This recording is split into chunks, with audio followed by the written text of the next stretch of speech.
दोस्तों नमस्कार।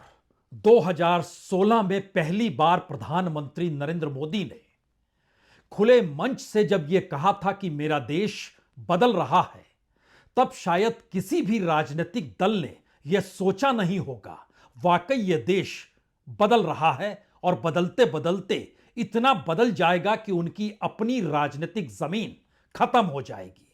उनके अपने संगठन को संभालने के लाले पड़ जाएंगे।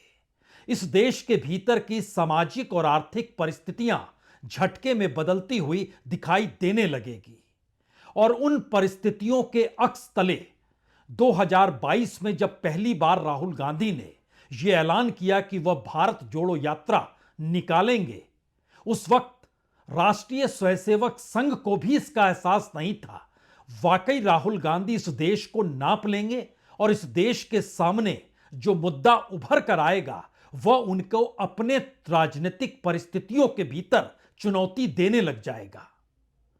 और 2024 के लोकसभा चुनाव परिणामों के बाद यह कल्पना इंडिया ने नहीं की, इंडिया गठबंधन ने नहीं की कि हरियाणा और महाराष्ट्र में उसे ऐसी हार मिलेगी जिसके बाद उसके अपने राजनीतिक अस्तित्व का संकट गहरा जाएगा। इन तीन परिस्थितियों के अक्स तले अगर मौजूदा वक्त में सबसे बड़ा सवाल यह खड़ा कर दिया जाए, क्या वाकई इस देश के भीतर इतना बड़ा परिवर्तन हो चुका है जहां पर राजनीतिक मुद्दे बदल गए, जहां पे सामाजिक परिस्थितियों ने राजनीतिक दिशा में बिल्कुल एक नई राजनीतिक जमीन बना डाली और इस देश की आर्थिक परिस्थितियों को संभाले हुए बिजनेसमैन हो या कॉरपोरेट हो या पूंजीवादी हो, उसने राजनीति के साथ ऐसा गठजोड़ कर लिया जो इस देश की नीतियों को बनाने और लागू कराने में लग गए। यानी ये तीन परिस्थितियों के दायरे में संकट क्या वाकई राजनीतिक शून्यता का इस देश में इस वक्त इतना गहरा चुका है कि विपक्ष है ही नहीं, या विपक्ष के सामने यह संकट है कि वो अपनी राजनीतिक जमीन को कैसे बचा ले। इन तीन स्थितियों का जिसका हमने जिक्र किया, आज उसके अक्स तले मौजूदा परिस्थितियों में कौन कहां पर खड़ा है, या जहां पर वो खड़ा है वहां पर अब वो दिखाई क्यों नहीं देना चाहता है, या केंद्र ने अपनी ताकत के हिसाब से ऐसी राजनीतिक व्यवस्था कर डाली जहां पे विपक्ष बचे ही नहीं और विपक्ष के सामने संकट यह हो गया कि उसके अपने नेता अपने तौर पर राजनीतिक सौदेबाजी करने निकल पड़े। और आपसी टकराव की इन परिस्थितियों ने बीजेपी के सामने क्या एक खुला मैदान लाकर रख दिया है। यह एक ऐसी परिस्थिति है जिसकी कल्पना 2016 में मेरा देश बदल रहा है तब किसी ने नहीं की। भारत जोड़ो यात्रा के दौरान एक आस और उम्मीद जगी जरूर, और 2024 के लोकसभा चुनाव परिणामों के बाद इस उम्मीद ने हवा जरूर पकड़ी, लेकिन मौजूदा वक्त की हकीकत शायद डराने वाली है।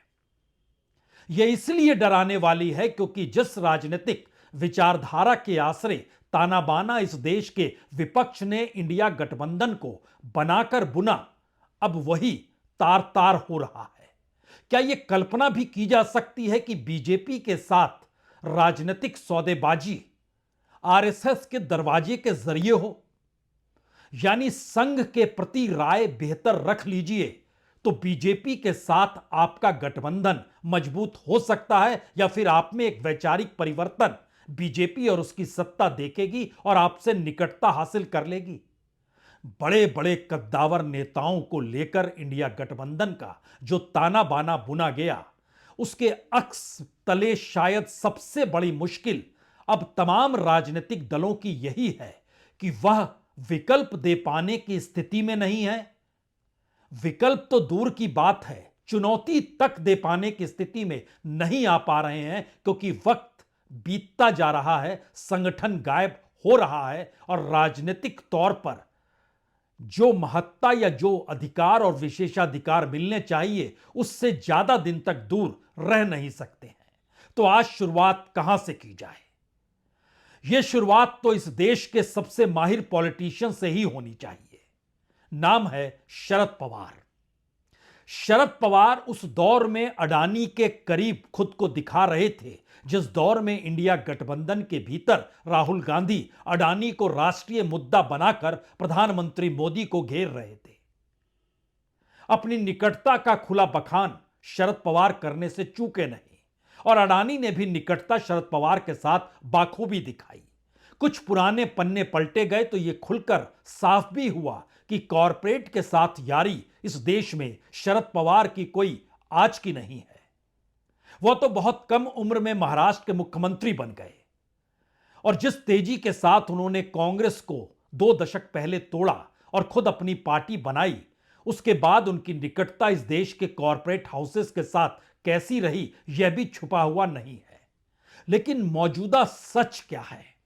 मौजूदा परिस्थिति में पहली बार शरद पवार सरीखा नेता भी राष्ट्रीय स्वयंसेवक संघ के गुणगान करने से कतराता नहीं है, क्योंकि राजनीतिक तौर पर जैसी हार महाराष्ट्र में उन्हें मिली, उसके बाद उनके अपने भतीजे का बीजेपी के साथ चले जाना यानी एनसीपी का 2 हिस्से में आना, बावजूद इसके एक वैचारिक और विचारधारा की सोच शरद पवार लगातार उस लबादे को ओढ़े रहे।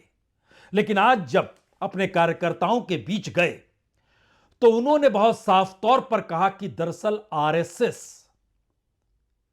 जिस लिहाज से अपने कैडर को बनाता है उससे हमें सीख हासिल करनी चाहिए। और यह सीख हासिल करने के लिए हालांकि उन्होंने कई नाम लिए कि आने वाले वक्त में एनसीपी को अलग अलग तरीके से वैचारिक तौर पर जो कैडर खड़ा करना होगा उसमें छत्रपति शाहू जी महाराज, महात्मा फूले, BR अंबेडकर और पहले मुख्यमंत्री महाराष्ट्र के यशवंतराव चौहान, इनकी विचारधारा को कहीं ना कहीं साथ लेकर एक कैडर एनसीपी का भी खड़ा करना होगा। लेकिन यह बात यहीं तक होती तो भी ठीक था।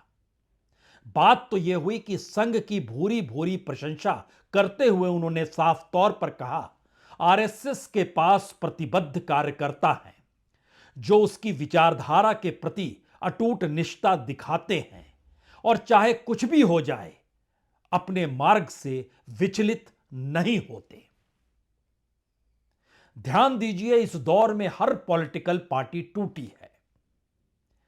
सत्ता के साथ तमाम विपक्षी राजनीतिक दल सटने को बेचैन भी हुए। कांग्रेस के भीतर से भी नेताओं की एक बड़ी फौज बीजेपी के करीब चली गई। एनसीपी और शिवसेना के भीतर सत्ता प्राप्ति के मोह या सत्ता पाने की मोह में कौन कौन कैसे कैसे टूटा यह छुपा हुआ है नहीं।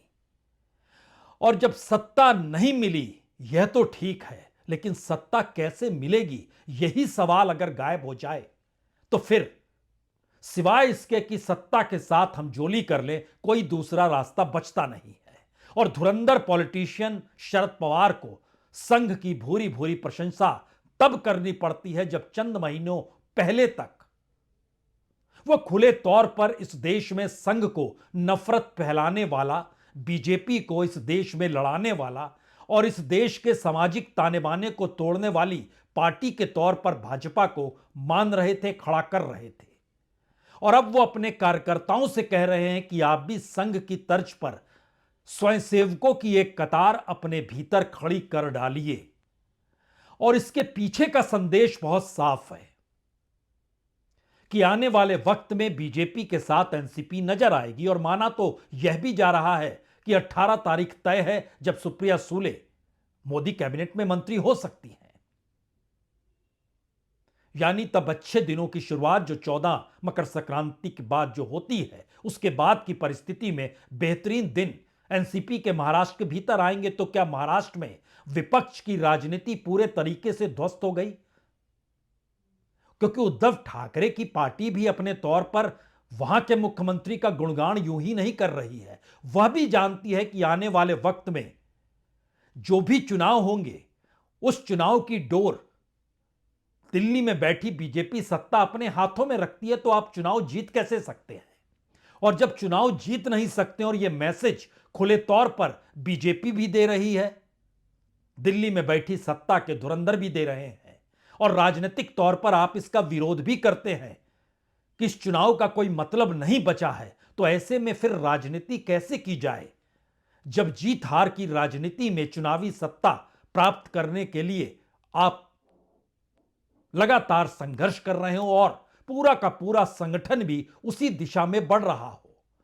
तो क्या इंडिया गठबंधन के भीतर पहली बार चुनौती और विकल्प दोनों परिस्थितियां ना देने की स्थिति में अब छत्रप टूट रहे हैं? क्योंकि छत्रपों के सामने भी यह संकट है, वो कहां खड़े रहे जिससे लगे कि वो खड़े हैं।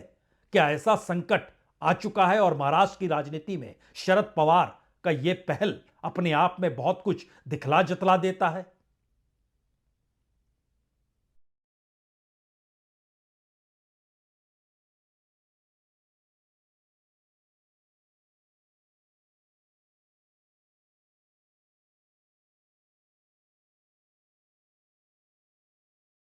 दूसरी परिस्थिति पश्चिम बंगाल को लिए चलते हैं। पश्चिम बंगाल में ममता बनर्जी अपने बूते राजनीति को साधने वाली पूरी बीजेपी को खेला होबे और उसके आश्रय शहमात में मात देते हुए आगे बढ़ने की राजनीति करते हुए धुरंधर लेफ्ट यानी वामपंथियों को भी जमीन सुंगा दी और कांग्रेस को साथ भी नहीं लिया और चुनावी जीत हासिल करती गई। क्या ममता बनर्जी के सामने वही संकट है जो शरद पवार और अजीत पवार के सामने एक वक्त महाराष्ट्र में आया जरूर, लेकिन इन्होंने अनदेखी की और बाद में अजीत पवार ने पाला बदला और अब शरद पवार भी पाला बदलकर उस दिशा में जाने को तैयार है, क्योंकि विकल्प और चुनौती दोनों उनके जहन में कहीं नहीं है। क्या वाकई अभिषेक बनर्जी यह एक चुनौती के तौर पर पश्चिम बंगाल की राजनीति में उभरेंगे और चुनौती वह किसी दूसरे को नहीं बल्कि ममता बनर्जी को देंगे? इसके अक्सतले भी कुछ चीजें छुपी हुई हैं। ये छुपी हुई कैसे हैं, इसको इस रूप में भी समझ लीजिए कि बीजेपी ने अपना सदस्यता अभियान शुरू किया था और 27 अक्टूबर को जब अमित शाह वहां पहुंचे थे तो उन्होंने कहा था कम से कम 1 करोड़ सदस्य जुड़ने चाहिए और आज की तारीख में सिर्फ 40 लाख सदस्य ही जुड़ पाए। आरएसएस के भीतर बेचैनी छा गई और उन्होंने खुले तौर पर आरएसएस ने सुकांत मजुमदार, जो कि प्रदेश अध्यक्ष हैं बीजेपी के बंगाल में और जो विपक्ष के नेता के तौर पर शुभेंदु अधिकारी हैं, दोनों को फटकार लगाई, दोनों के प्रति नाराजगी जाहिर की कि किस तरीके से यह सदस्यता अभियान भी पूरा नहीं कर पाए। और उसके बाद संघ की तरफ से बकायदा उनके अपने पत्र में यह लिखा गया कि जब भाजपा सदस्यता अभियान को बीजेपी की जो पूरी वेस्ट बंगाल इकाई है पूरा नहीं कर पाई, तो अब आरएसएस को यह लगता है कि 2026 में जो पश्चिम बंगाल में विधानसभा के चुनाव होने हैं उसमें ममता बनर्जी को टक्कर देने के लिए एक करिश्माई चेहरे की ढूंढने की जरूरत है और वो करिश्माई चेहरे के बगैर ममता बनर्जी को हराया नहीं जा सकता है। वो करिश्माई चेहरा कौन होगा? टीएमसी के भीतर का होगा? सभी तो टीएमसी से निकले हुए हैं। बीजेपी की अपनी राजनीतिक जमीन तो बंगाल में रही नहीं, कुछ कांग्रेस से निकल कर आ गए और बहुत सारे टीएमसी से निकल कर आ गए, यहां तक कि शुभेंदु अधिकारी हो या सुकांत मजुमदार हो, टीएमसी से निकल कर ही तो आए हैं। तो फिर अभिषेक बनर्जी क्यों नहीं? और अभिषेक बनर्जी बिल्कुल अजीत पवार की तर्ज पर एक नई पार्टी अगर टीएमसी के नाम पर बनाते हैं और राजनीतिक तौर पर टीएमसी को जिंदा रखने के लिए जिस तरीके से शरद पवार को जिंदा रखने के लिए अजीत पवार को एक नया राजनीतिक रास्ता पकड़ना पड़ा, क्या उसी तर्ज पर यह राजनीति पश्चिम बंगाल की भी चल निकलेगी? यहां सवाल घोटालों या स्कैम या खादान घोटाला या कोई भी स्कैम उसका नहीं है, यहां सवाल ईडी के छापे का भी नहीं है। यहां सवाल है कि भविष्य में राजनीति करनी है तो टीएमसी के भीतर रहकर टीएमसी को बचाना है या टीएमसी से बाहर निकलकर टीएमसी को बचाना है। यानी ममता बनर्जी और अभिषेक बनर्जी की लड़ाई अगर कई मंचों पर दिखाई देने लगी है और पश्चिम बंगाल की राजनीति के भीतर एक मोटी लकीर खींची हुई दिखाई दे रही है, तो उसके कई मायने हैं। उन मायनों के तहत ही यह भी समझिए कि इंडिया गठबंधन पर सीधी चोट और पहली बड़ी चोट ममता बनर्जी ने यह कहकर की कि मैं इसकी लीडरशिप संभालने को तैयार हूं। ममता बनर्जी अपनी मौजूदगी पश्चिम बंगाल से राष्ट्रीय तौर पर रखना चाहती है या फिर जो भी चुनौती बीजेपी के सामने खड़ी रही या खड़ी होगी उसके जरिए चुनौती दी नहीं जा सकती, अब वह भी मान चुकी है और इसीलिए एक मोटी लकीर क्या अभिषेक बनर्जी के जरिए खींची जाएगी।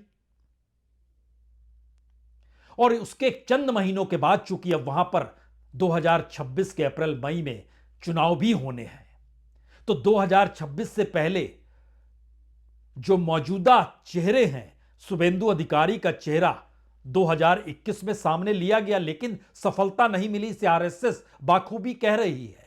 हालांकि यहां पर यह भी याद रखना चाहिए कि 2022 में ममता बनर्जी ने भी आरएसएस की जमकर तारीफ की थी। उन्होंने कहा था आरएसएस पहले बुरी नहीं थी, मुझे नहीं लगता कि आरएसएस उतनी बुरी है, अब भी आरएसएस के कई अच्छे और सच्चे लोग हैं और वह बीजेपी को सपोर्ट नहीं करते, एक दिन वो भी अपनी चुप्पी तोड़ेंगे। यानी दो रास्तों को आरएसएस का समर्थन करते हुए सितंबर 2022 में चुनाव जीतने के बाद जिक्र किया था। और देखिए 2026 से पहले 2025 में आरएसएस उस जादुई चेहरे को खोज रही है जो टीएमसी के भीतर है, ममता बनर्जी के विकल्प के तौर पर उभार रहा है।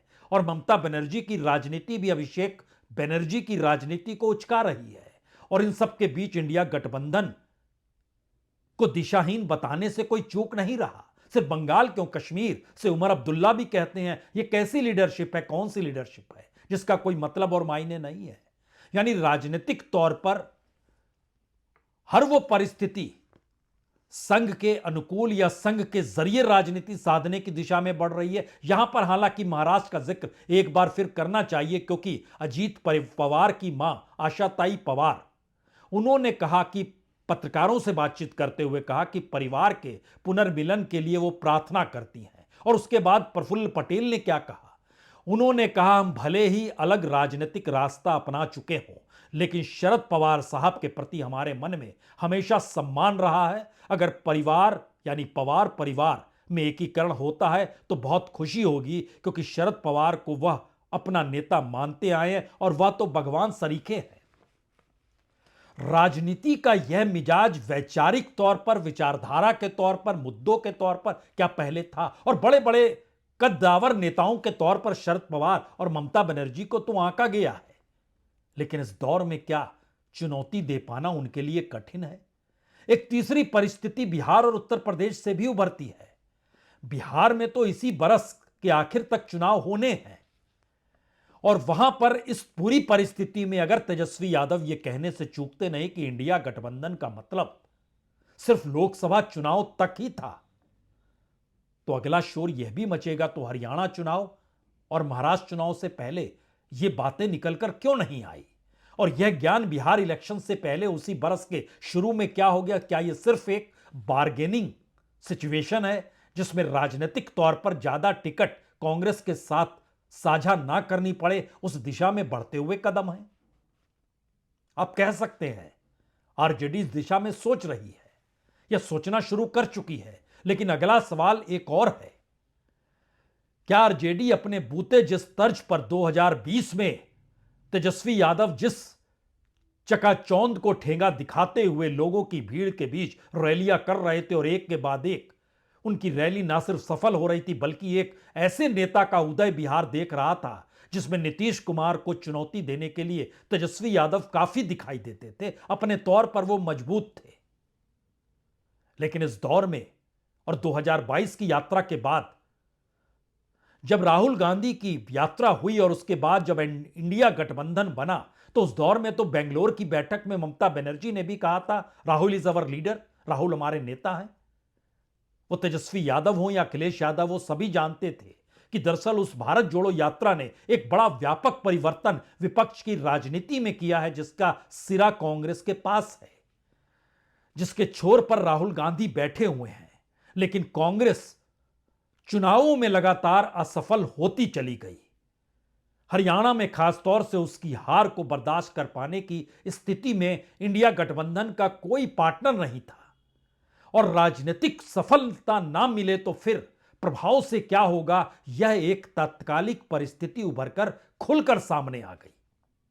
और इसीलिए शायद उत्तर प्रदेश के उपचुनाव में भी समाजवादी पार्टी ने कांग्रेस को स्पेस नहीं दिया, कांग्रेस ने अपने हाथ पीछे खींच लिए। लेकिन एक सवाल यहां कांग्रेस का भी होगा।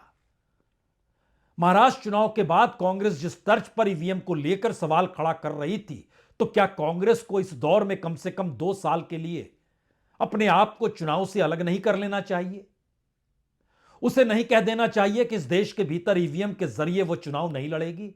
इस दौर में दिल्ली का चुनाव है, फिर उसके बाद बिहार के चुनाव है, 2026 में पश्चिम बंगाल के चुनाव है, तमिलनाडु के चुनाव है, असम के चुनाव है, पुडुचेरी के चुनाव है, और उसके बाद उत्तर प्रदेश का नंबर 2027 में आता है।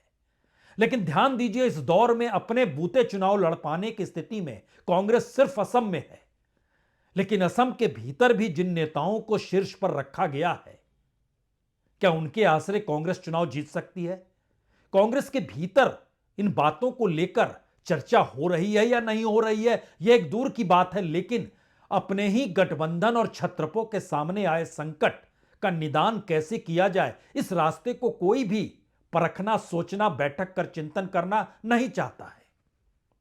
यह स्थिति राजनीतिक शून्यता को बढ़ाती है।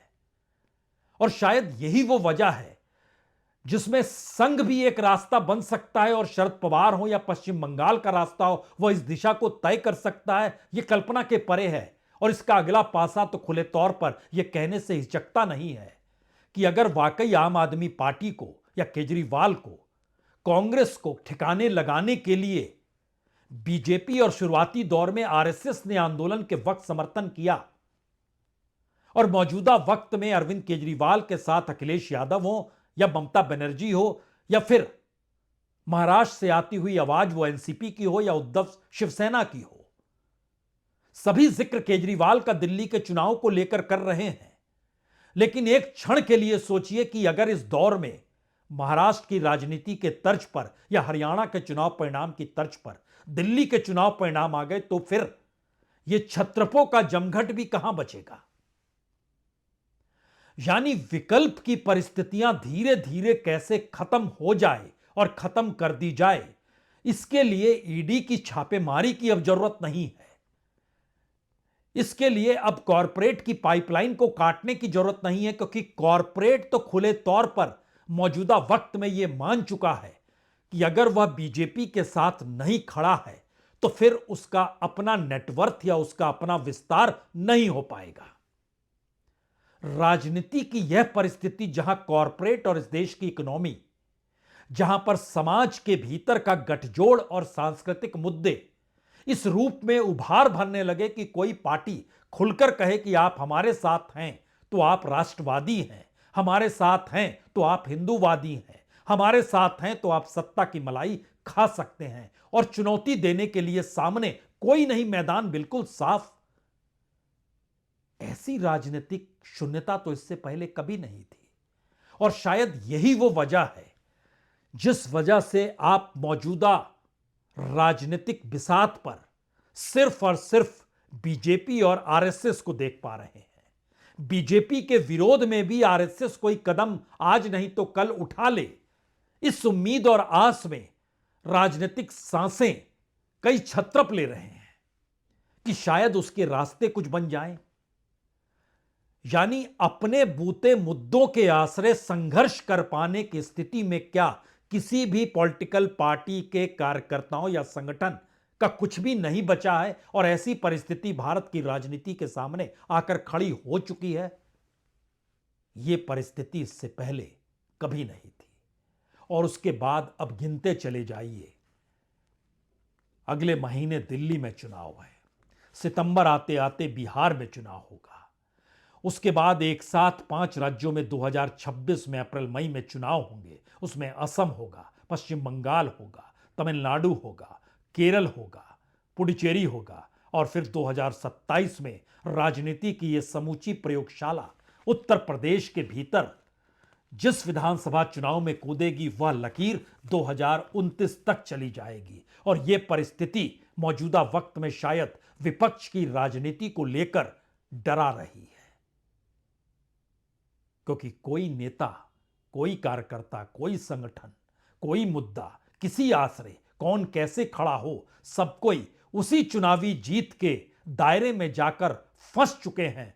जिस राजनीतिक जीत हार को तय करने की स्थिति में भी वही सत्ता है जिसको आप हराने निकले हैं।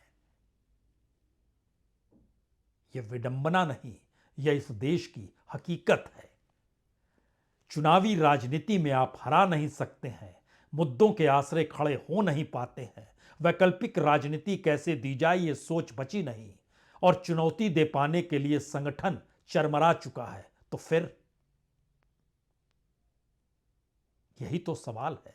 तो फिर मेरा देश बदल रहा है। 2016 का ये प्रधानमंत्री मोदी का नारा क्या मौजूदा वक्त में हकीकत की जमीन पर खड़ा हो चुका है? सोचिए आप। बहुत बहुत शुक्रिया, बहुत बहुत शुक्रिया।